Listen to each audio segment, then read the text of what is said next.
Well, hello and welcome to Science Never Stops. I'm your host, Joseph Vick, with the U.S. Space and Rocket Center. And here today we have a special NASA Marshall Space Flight Center guest, the ISS Payload Communications Manager, or PACOM, Justin Cartledge. Welcome, Justin, to Science Never Stops.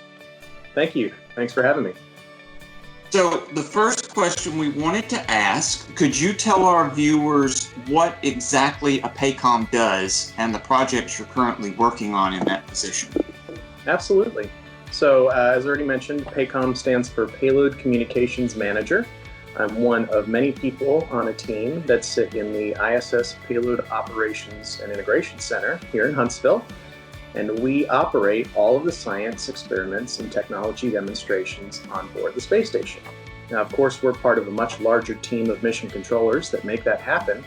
So the PACOM specifically is the prime communicator for the team and for the room. As the prime communicator, it's our job to know the crew and their on-orbit experience and all of their preferences while they're up there, so that we can represent them in the ground decision-making and for us to communicate with them and guide them through all of those experiments and demonstrations that they're doing. That sounds like a lot of multitasking skills. It is a lot of multitasking.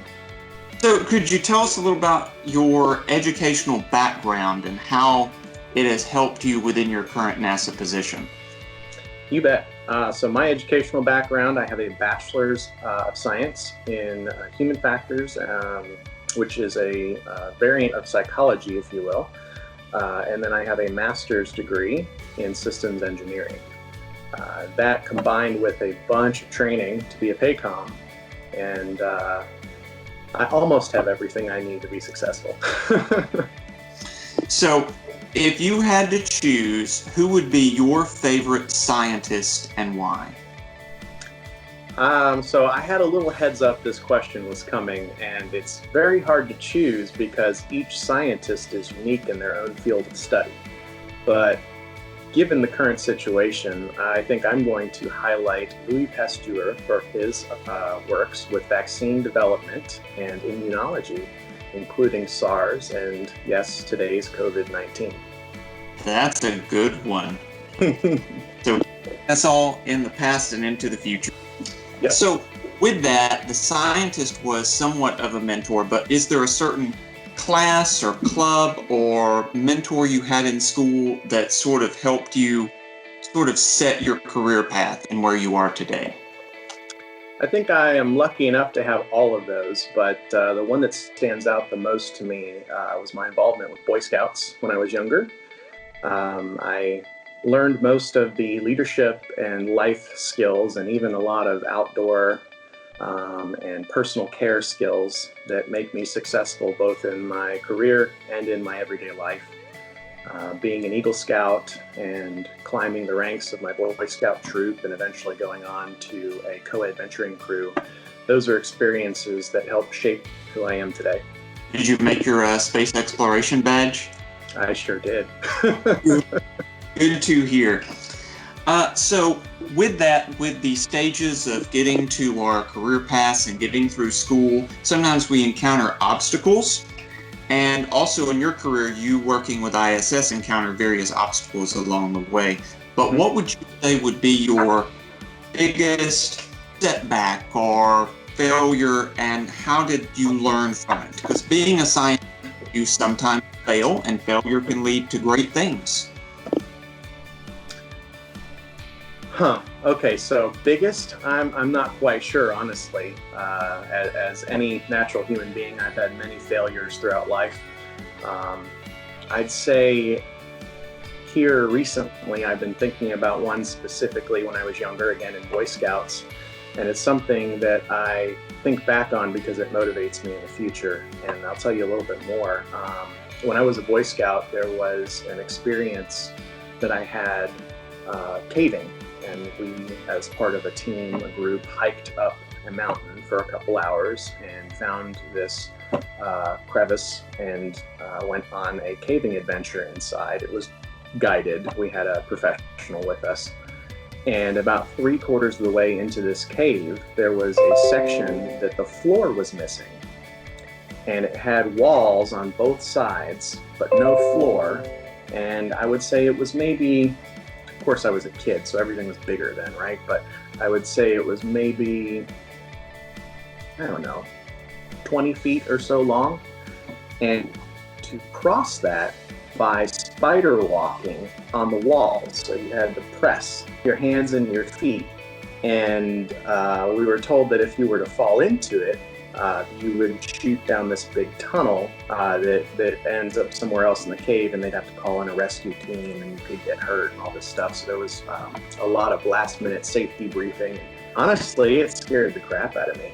So at that point, I was not able to make the cross, and as a result, the entire team had to turn back and miss the last quarter of the journey.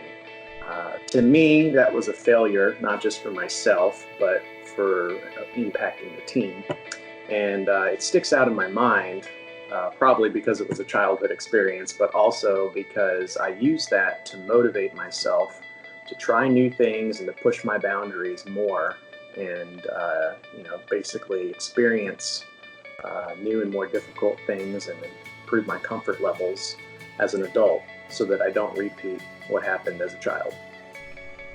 Well, that's great. Overcoming physical obstacles to get through mental obstacles. I like that. Absolutely. So from that sort of description, I know this next question, the answer won't be a professional spelunker, but what is sort of a special ability or talent you have you might want to share with people, or it may surprise people that you have?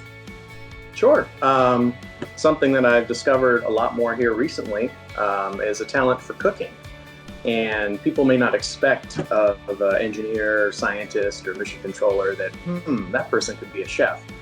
But home cooking is one of the easiest ways to practice experimentation and science that everyone can do, as well as baking.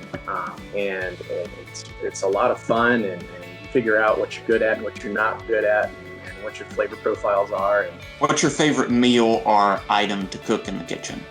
oh goodness, I'm always trying something new, but I'm guilty of those American favorite staples, pizza and burgers and different forms of pasta and salads. And, always going for the basics, but I recently cooked some steaks in a new method and used some different flavor profiles with them. That was really awesome. Great. So we're going to close up here with, what would you have as a motto or set of advice for the next NASA generation? So what would you, in a current NASA generation position, want to give to that next generation? And a motto or just advice? Sure.